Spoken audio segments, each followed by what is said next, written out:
I am resident of Hollywood for YouTube. Joel Saints. I'm my buddy Patrick McCray. There's my buddy Ellen Gallant. We're here to continue our James Bond movie reviews with Goldeneye, directed by Martin Campbell, screenplay by Jeffrey Kane, Bruce Furstein, Michael Franz. The story based on James Bond by Ian Fleming, produced by Michael G. Wilson and Barbara Broccoli, starring Pierce Brosnan, the man who dies in every movie, Sean Bean. Uh, He dies twice in this movie. uh, Spoiler alert. Joe, yeah, Joe Don Baker is back As a good guy, at as a least. good guy. Yep, yep, he But returns he's here. really, it's Joe Don Baker. It's still Joe Don Baker as Joe Don Baker. Yes, yes. He, he's slightly becoming more resurrected than Jean Grey. No, I'm He'll Yeah. kidding. always be Eyeshide to me. Uh, Remember Eyeshide? Yes. I think of Walking Tall and all yeah. of He that. put the pus in pusser. Yes, the pus. Let's see. Okay. Distributed by MGM. Release dates November 13th, 1995, Radio City Music Hall. November 17th, 1995, United States. November 24th, 1995, United Kingdom. Okay. Budget $60 million. Box office $356.4 million. Holy shit. Wow. It was a huge hit. Yes, it was. Wow. I saw this in theater. Thank you, Mom. Okay, so when did you first see this, Alan? I saw it when it opened in the theaters. At this point, I was sober like 3 years, and I was reaching out again and grabbing hold of sensations of other kinds rather than alcoholic. So yeah, I saw this in the theater. Probably, I can't even remember where I saw it. It wouldn't have been at a drive-in because all the drive-ins were closed by '95 in my area. Probably. Well, and during that part of the year, it definitely. Yes, definitely in that part of the year. Um, um, I probably saw it at the Bangor Cinema or at the Brewer Cineplex, one of the two. Oh no, I know where I saw it now. I remember. There's a Cineplex 10 up at the Bangor Mall, which is was outside of town. So there's a great big old Cineplex that was built in the mid '80s, actually. Yeah. So there was that. So that's where I saw it when first run, big screen. It was fun. Patrick, when did you first see this movie? That was, I think, Thanksgiving Day, which was around the time it opened. Baton Rouge, Louisiana. I was in graduate school, and not a lot of money, and so movies were strategically picked. And I was with my girlfriend Tess, and yeah, we loyally showed up. Cool. Yeah. Cool. So this is Pierce Brosnan's first go around as James Bond. It is. He's going he's going against a Russian turncoat, a turned MI6 agent in Sean Bean. Yes, who does die twice in this movie. He fakes his death, and then he comes back and he's the traitor. Which now, to be fair, Pierce Brosnan's James Bond doesn't know that in this movie till later on. No, they're actually partners as double O's because he's 006. Yeah, he's But 006. only as double O's. I mean, they're not partners in another sense. Right. Yeah, Although yeah. I would have made a fascinating. That movie. would have been a fascinating movie, wouldn't it? Mm. 007. Now, what you learn is there's not one Goldeneye. There's actually two in this movie. Yes, we find out that the technology has been secretly doubled. Yes. Yeah. So Q is back. Mason Llewellyn. Yes. Desmond Llewellyn, yeah. Desmond He's back. is back. Desmond Llewellyn is back as Q. Don't touch that. That's my lunch. With very different, he has very different chemistry Yes. with Pierce Brosnan than he has with the other guys, and I would say it's far more avuncular. It's much kinder. He seems to like 007 more. He jokes with him. Yes, he does. He And- jokes and- with him frequently. and Pierce laughs. Yes. That they have a very collegial relationship in this, as opposed to Connery, who he just wants to kill. Yes. Well, Connery can't probably wanted stand to him. kill him too. So Yeah, I you never know. I mean, they're like freaking frack, yeah. Yeah. Okay. Judi Dench is here as M. Her first turn as So, M. yep. So, guys, what did you think of Judi Dench here as M? I think it's a beginning for her that blossoms later in Yeah. later movies. But she has a couple of moments where she, like at one point, she says, don't mess with me. I will send you on a death mission, but I really hope you'll come back alive. Yeah. That kind of thing. So it's a little bit of that is going to develop much, much further and much more um, uh, satisfyingly, I think, as the movies wear on with Brosnan. So, They lay a lot of hints. It's interesting because there are two or three M's in this mhm, movie that she plays, mhm. and it's like they're planting the seeds and they're seeing which one in the next film do they want to play more. Is Right, she going to be this bean counter, as she calls right, herself? Who's just a businesswoman, right. looking at the bottom line and stuff like that. That's a possibility. Yes, Or is she going to be something else? right. She's Like going you to be said, this. there's three there. There's the all business, there's the cold-blooded one, and then there's the one that seems to have more of an investment in her charges. Well, one more. There's the intersectional feminist Yes, who absolutely. goes after this kid who was Yeah, barely in the service during the Cold War, yeah, Mm. and yet is called a sexist, misogynist dinosaur, which he yeah. seems awfully young to be a dinosaur. Right. I mean, and philosophically, it's one of the challenges in the movie is that they sort of want to play Bond as this burnt out guy who's seen it all and done it all, and Yes, he's in his prime. He's not he is. even in his prime. And But what's but I mean, I think it's also in terms of there's some kind of cynicism going on there, and there's a hint at, even though this movie is the first one to use zero elements from any of the novels, zero yes, elements, even though there is the hint that he has had this kind of a past that has soured him yeah. some ways. He's cynical, and maybe that's kind of where that's coming from. But you're He- right; he's too young to be that burned out, yes. even as an MI6 agent. The only explanation that I can really think, I mean, for one thing, you have to think in terms of time, and that Pierce was intended for the Living Daylights, which was in the last part of the pre Gorbachev Cold War kind of Yes, era, yes, and they and still wanted to use him in that milieu somehow, yeah, as because Gorbachev was this in is office then. actually 6 years after the wall comes down, It is, yeah. which is that's one of the faults I have with it, the Russian obsession.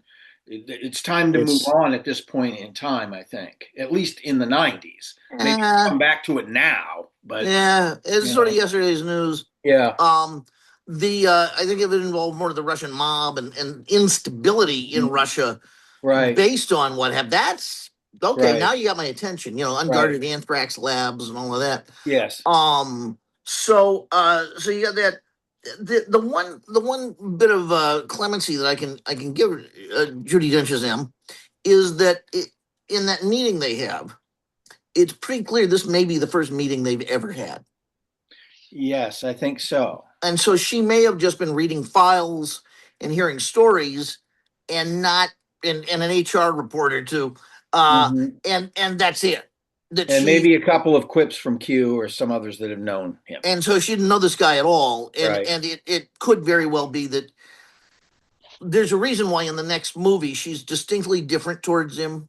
And then Hmm. more and more as the stories go on. They have a more personal connection as time goes on, Well, and she even knows in that the she was wrong. business-like world of MI6. Yeah.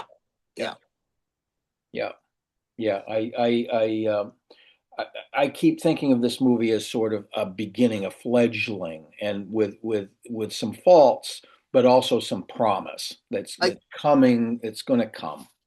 one of those things that sometimes it has been criticized on the show, but not by us, is if I had made this movie. But what the hell? If I had made Right. this movie, Yes. I really would have kept that padded door for at least one of the scenes, or Mm-hmm. had the padded door installed in her office, Right. like Right. this piece of M's equipment that she Like had, a museum piece from previous or, administrations or or they're whatever. packing. Yes. They're moving MI6 to the new building, and Right. any references to that. just a little bit more because the visual symbolism of Mhm. that door. I mean, there's a reason why it got put back in Skyfall. Yes. It was not John Logan's decision to put it back in Skyfall. I mean, he didn't oppose it or anything, but Right. I saw him asked, about that, and he said, "No, that wasn't me," because that really is one of my favorite moments in that movie Hmm. when we see it and they're Yeah. back, and it's just glorious. But anyway, that's another movie. Yeah, certainly, you cannot say no on any level to Judi Dench. I mean, she's one of the finest actors in the world. Hmm. And she's one of the finest actors with a great sense of humor, a Yes. wicked sense of humor, and you can see it just crackling around the edges a little bit. And so, as I've said before, I'm very fond of Judi Dench as Em. I Hmm. think that there's no flies on that. I would have changed a few lines of the script. Hmm.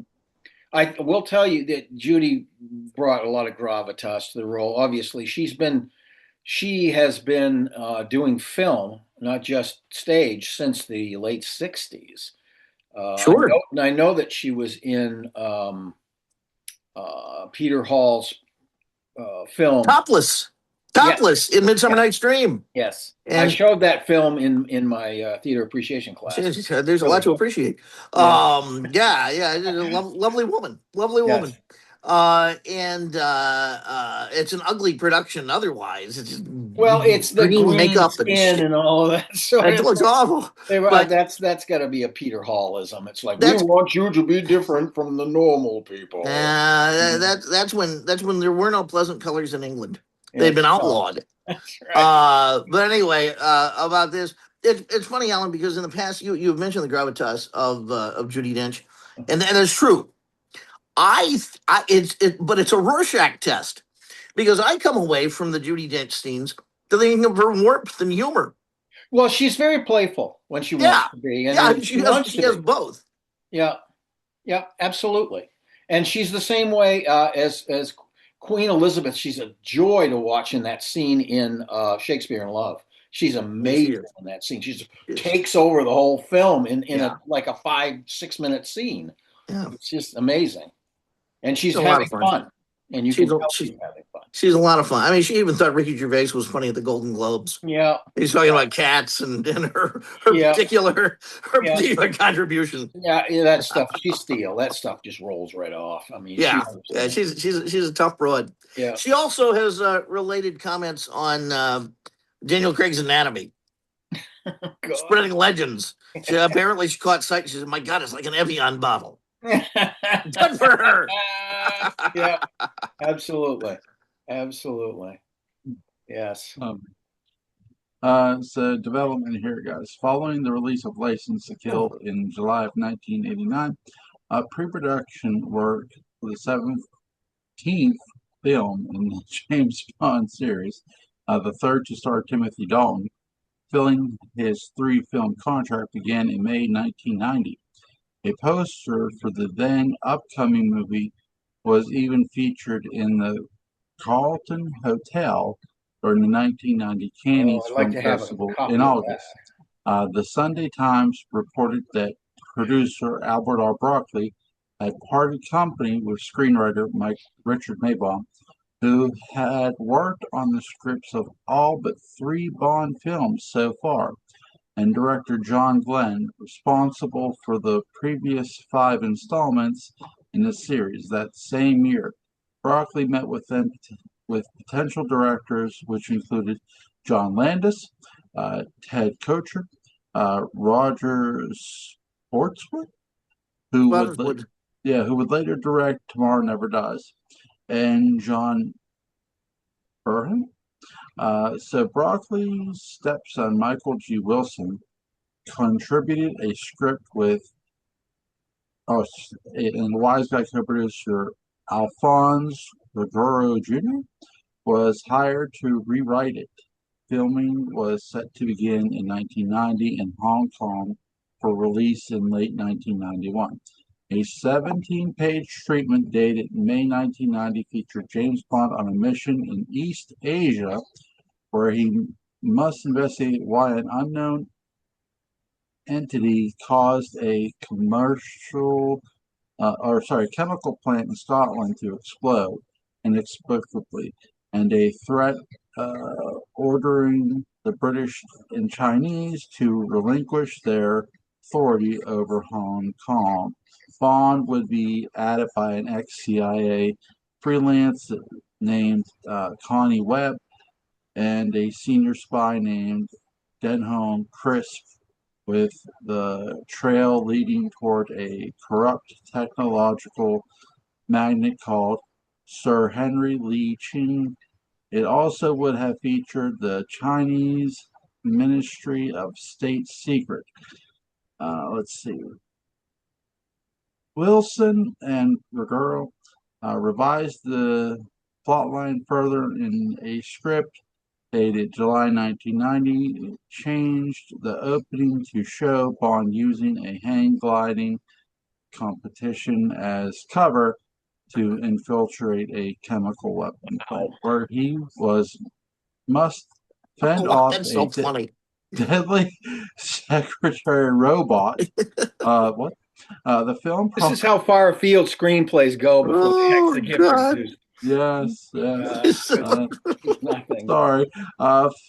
Begins in South China Sea, where a British Harrier jet malfunctions, ejects its pilot, starts flying on its own, and then crashes into a village in China. M16. I'm exhausted. Some learns that many British military technology malfunction plants have been recently broken into, and Bond is set to track down the burglar. This draft also featured a climax in which the villain survived the destruction of their lair and subsequently attempted to kill Bond. So that's interesting. So here, in July 1991, I'm sorry. No, you're fine. You're fine. Damn, they wrote it. You didn't write it. Was further rewritten by William Osborne and William Davis after the Gulf War. The chemical plant opening from the prior script was revised to take place in Libya. The film would then have focused on the theft of a high-tech stealth fighter by American mobsters, with Bond trying to find it. First in Vancouver and then in Las Vegas. The aircraft is subsequently secured by a Hong Kong-based industry, Sir Henry Ferguson, who wants it to use it to allow the Chinese military general to stage a nuclear attack and coup. I don't know what the hell that word is. Against coup d'etat. Please. China. I think it's coup d'etat. Yeah, I think so. With the general then leaving the industry in control of Hong Kong. So they're getting closer. Some of the story elements are getting closer. Dalton declared in 2010 in a 2010 interview that the script had been ready and we were talking to directors before the project entered development hell caused by legal problems between Metro-Goldwyn-Mayer, parent company of the series, and distributor United Artists, and Broccoli's Dengic, owners of the Bond film rights. In 1990, MGM UA was to be sold for $1.5 billion to Quntex, an Australian-American financial services company that began making television broadcasts and entertainment purchases. When Quntex could not provide a $50 million letter of credit, the deal fell apart. Italian financier Genicioli Partelli, CEO of Pathy Entertainment, quickly moved to buy the MGM. That's what happens when companies are bought out. They get new suits and they can't agree on the old stuff, the old business, and so things have to be renegotiated while all the new CEOs are having like a peeing contest. So here we are. Production, thank Christ. Pre-production and in May 1993, MGM announced that a 17th James Bond film was in pre-production to be based on a screenplay by Michael France.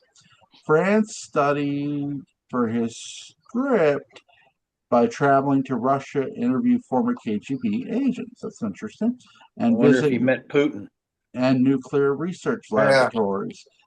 With Broccoli's health deteriorating, he died 7 months after the release of Goldeneye.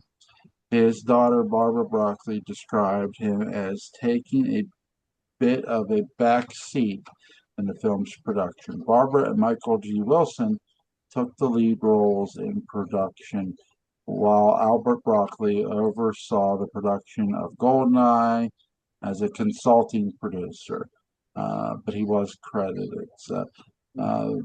So yeah, this is sort of where they get Goldeneye together. Yeah, they had to make peace with Broccoli, and they had to do this and that and the other thing to make sure everybody wasn't going to get their feathers ruffled after the buyout.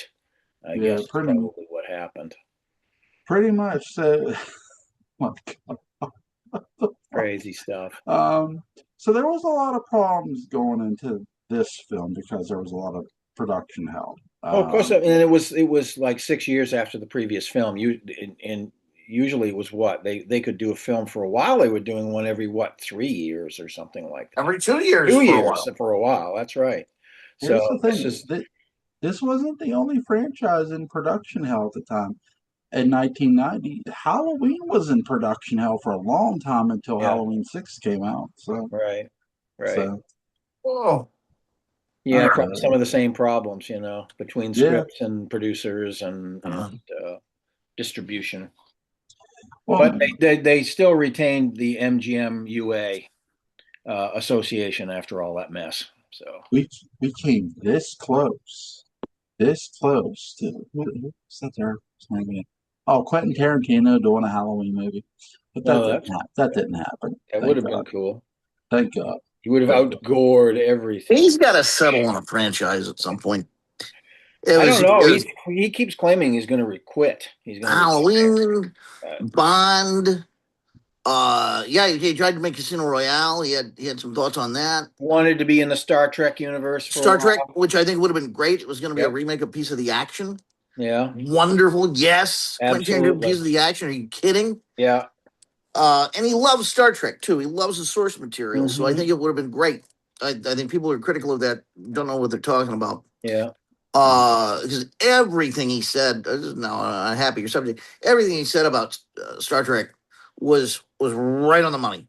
Yeah. It was right on the money. It was someone who deeply loved the text and was not a company man, which is the combination you want. Yep. Yeah. Absolutely. And somebody that had a sense of the 60s really well. Yes. Yeah. So that whether it was going to be exactly like that or something different, it was still going to have that spice to it. And I think Chris Pine and Carl Urban were ideal as actors to work in a Tarantino project. Sure. Absolutely. So what did you guys think here of Pierce Brosnan as James Bond? First steps.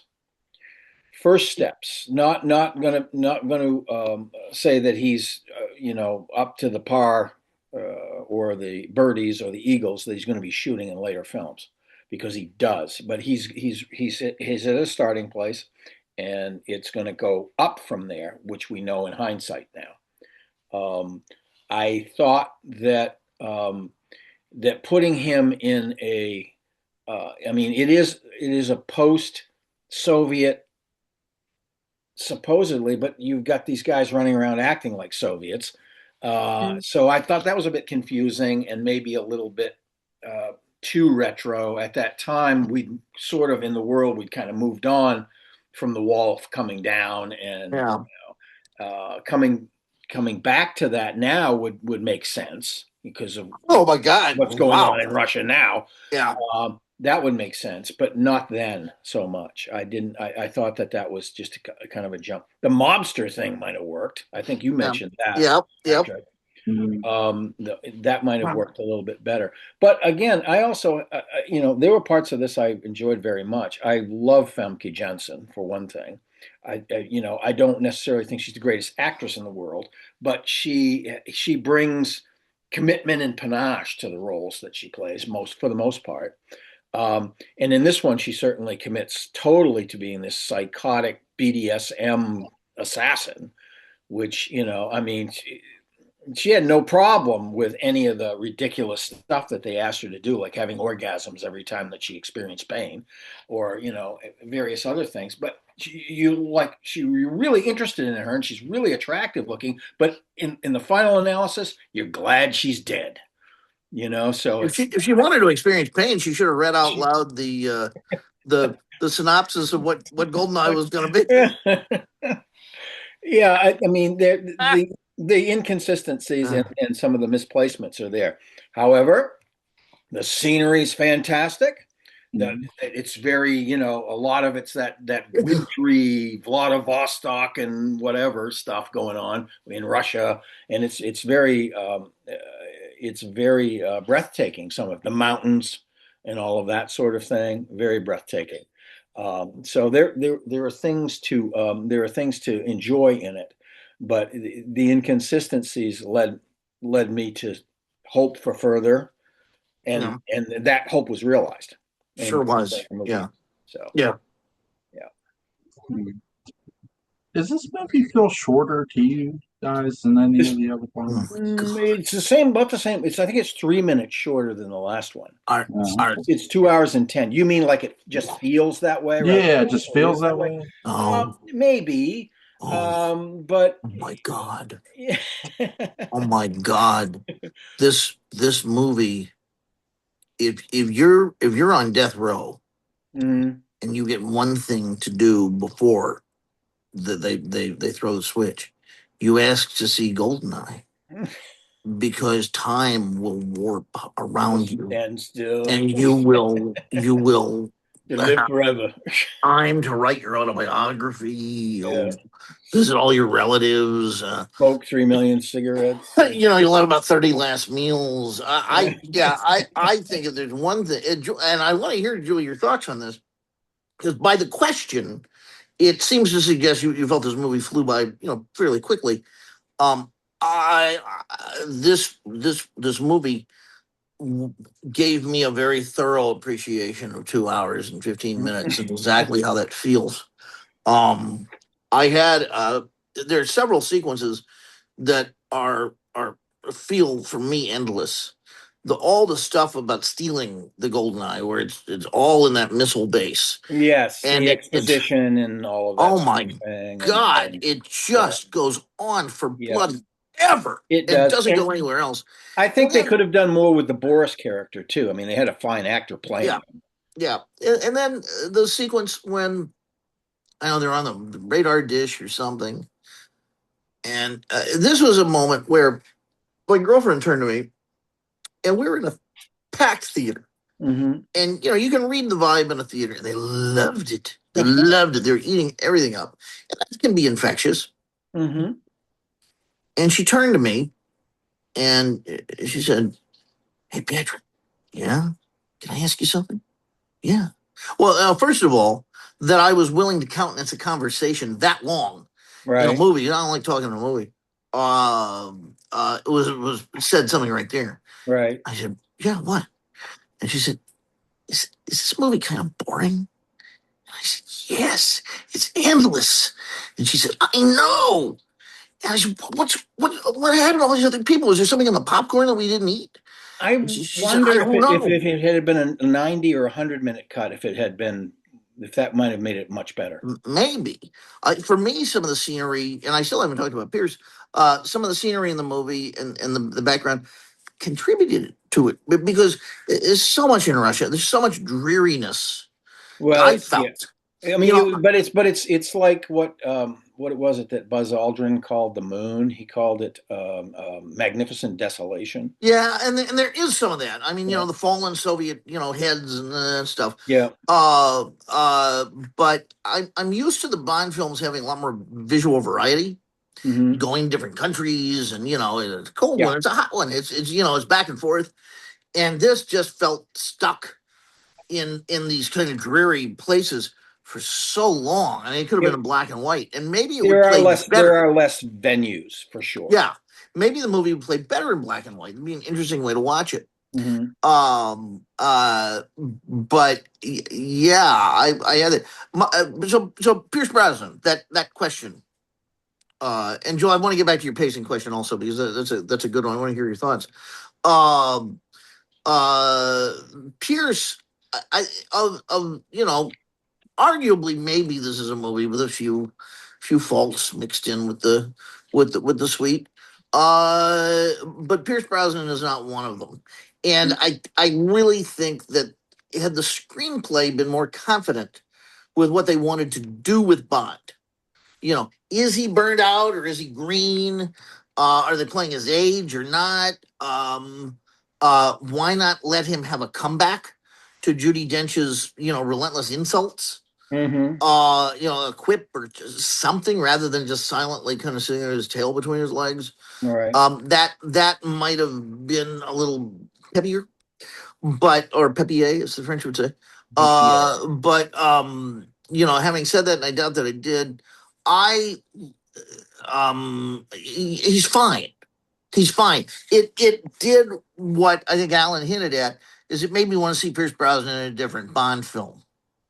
And it different, not just one with a different title, but a very different feeling Bond film, one that figured out what they wanted to do with him. And I think that's true of all the Bond movies. That the first goes with these guys, they're stuck between a couple of Bonds and they're trying to decide, okay, how are we going to treat this? Who's he going to be? What's his And personality going to yeah, be in terms of what's going to be stressed the most? I would say that License to Kill has some significant tonal differences from the other thing, from Living Daylights. And I love Living Daylights, but Living Daylights, you could still see some Moorisms that they wanted to throw in, just here the salt corrosion, things like that he seemed sort of embarrassed to do. But in this, that's not the case. So yeah, I think there's that. And then I have thoughts overall on the film. Joel, what was your thought on the pacing? Did it feel really tight to you?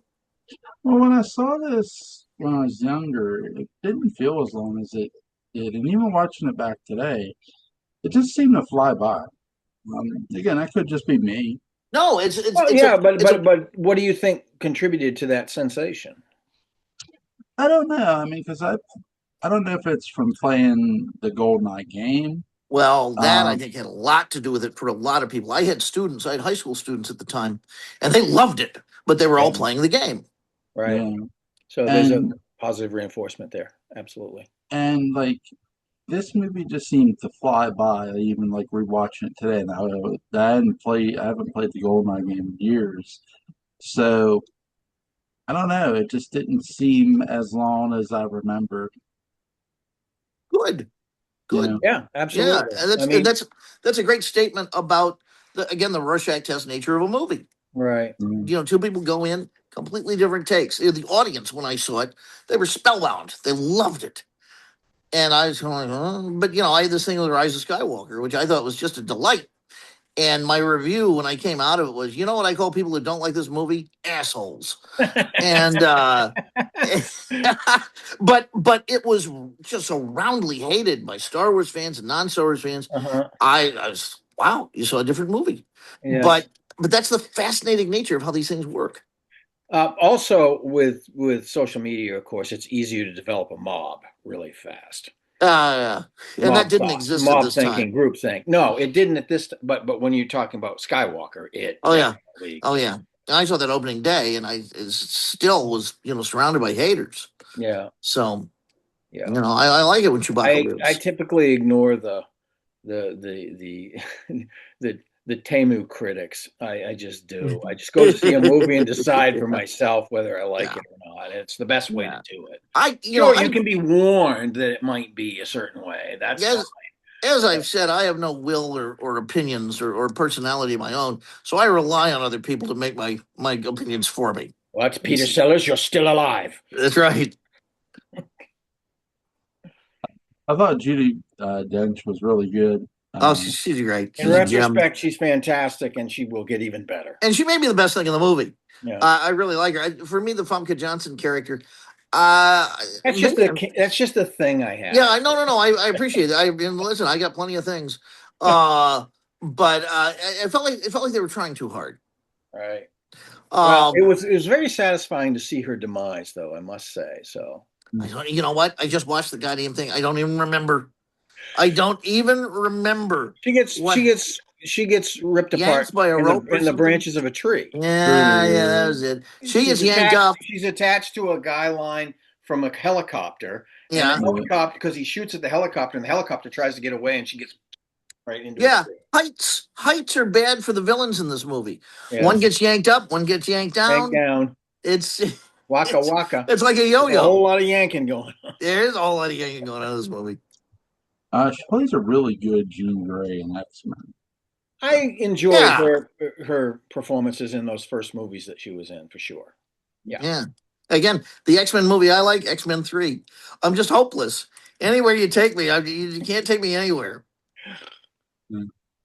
Joe Don Baker, he's a lot of fun in this movie. He's fun. He's just being a good old boy. Yeah. And of course, that's what Joe Don has been his entire career. I don't know why, but whenever I see him, I think this is a man who experiences a very, very, very satisfying and consistent regularity.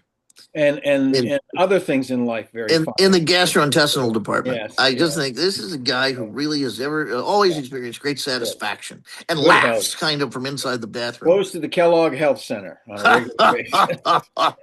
Oh, Joe Don's at it again. Yeah. Fajita night. Watch out. It was kind of funny the way they showed up at the end. I told you I'd be here, and Sure. of course, to do a little coitus interruptus. And he's in the next. Well, it should have been with Joe Don Baker. That's who his affair should have been with.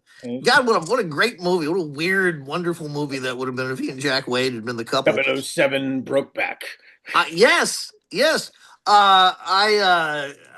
Don's in the next movie, and he's even better. Yeah. He's even wandering around an aircraft carrier in a Hawaiian shirt. Yeah. He's terrific. Yeah. Scale 1 to 10, what do you guys give this movie? Oh, I'm going to give it a 7 because of its promise. yeah, I think that's. I give it a 6.5, 6.5, 7. Yeah, I give this movie a 10. That's a good for you. Good for you. Absolutely. So, I wish I could love all movies to the rate of 10, but this one, I can. Now the next one, I don't mind watching it. the next one is one of my favorite Bond films ever. and I love it. It produced perhaps the best James Bond video game. Ah, Yeah. You guys ever play Tomorrow Never Dies? No. I haven't played video games since 1986. God, that was really good. When you used Tomorrow to Never Dies was put the really ROM good. in the. Seriously. I played Oh, Pitfall. I played the original Pitfall. I played the Indiana Jones game that was incomprehensible that they came out with at the same time as Pitfall. Yeah. I played Mike Tyson boxing. I played the Diablo games. Diablo 4 has kind of stymied me, but I have this thing about video games. For me, is I call it cultural reflexes, and it's this. I think your ability to operate one of the controllers really has to do with the age that you grew up playing, and because I think so much goes into muscle memory. I tried playing one of those Arkham games, and a friend of mine had to draw me a map of where to put my fingers and when, which, it sounds like my dating life. But seriously, Volume 2, yeah. Yeah, I had to draw me a map on how to operate the damn thing. And Batman was still like flying, crashing into walls. And I said, I can't do this. Bring me Adam West. Yeah. Bring me the old controller. Yeah. The stick and the button. Yeah. I'm great with the stick and the button. You ever play the Thief franchise? I have not. Oh my God. I have not. Say James Caan or No. I play a James Caan video game. Just James Caan, going through his daily life. It's been great. No, you play in the olden times, and you play this thief named Garrett, and he goes around stealing stuff, going into these dark places like castles, banks, a haunted, abandoned orphanage, which wasn't just an orphanage; it was an insane asylum, and at the same time, good shit. Of course. Good shit. Sounds like Halloween Horror Nights down here at Universal Studios. Good shit. Yeah. That board will scare the shit out of you too. Shellbridge Cradle. Anyway, Tomorrow Never Dies. What are we talking about that? I love that movie. I love it. Tomorrow. Okay. Tomorrow. Tomorrow never dies unless I got we two review it, Bond okay? videos. So- I got two Bond videos to upload because I didn't get the other. By the way, tomorrow, I believe tomorrow is Netflix debuts the entire Bond series. Does it? Hey, well, what a It's the nice 23rd. coinky dink. Yeah. You're welcome, fuckers. Really? Yeah, I spent a little bit of money on YouTube on some of these, but I was happy to do it because I hadn't seen them in a while. My partner and I had watched the entire Bond series probably 2 or 3 years ago, so it was time to refresh. I do them about once a year. Mm. Yeah. I'm going to send you guys a video of a playthrough of the Shellbridge Cradle. All right. Have fun watching that and try not to be scared. Watch it with the lights off. Okay. Smells good. No problem. Link to Patrick McCray's Dark Shadows Daybook and Battle will be in the description box. Link to Alan Gallant's YouTube channel. Cullen Sport After Dark will be in the description box. Alan, I do have a collection question for you. Yes. Is there a Dark Shadows record that people should own? Oh, absolutely. Yeah.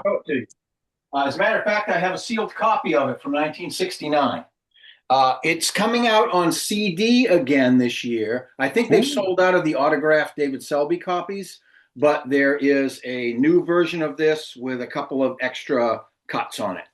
Cool. Also, the Varice Sarabande one that came out, I guess. I love that album. That has a couple of the Ron Berry interviews on it.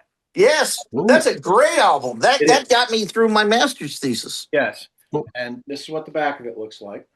Nice. It came from a Chicago record store, which was fairly famous. It's called Vitak Elsnik, and it still has the sticker on it as well. I got this for a really good price off of eBay, so that's why I grabbed it. I also have open copies. I play them, and I also have digital copies of this album.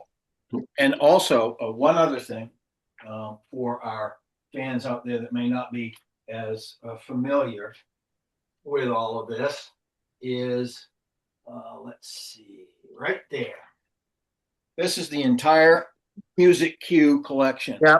And you can get it for like $40 now if you look around. I think it was 50 something originally. Sometimes you can even get it for 35. I got mine for 35 a number of years ago. I think I bought it off of Deep. God, I paid full price. But I mean, I waited. That's all. That's the difference. Some things I'll pay full price on because I want them now. The last albums on there are the ones that are really interesting because it's all the weird drum stuff. Yes, it is. It is. And it's if you know somebody that's a Dark Shadows fan, doesn't have this great Christmas gift, birthday gift, sort of thing. So, yeah. Thank you, Alan. Guys, I'll see you tomorrow night for Tomorrow Never Dies. All right. So it shall not.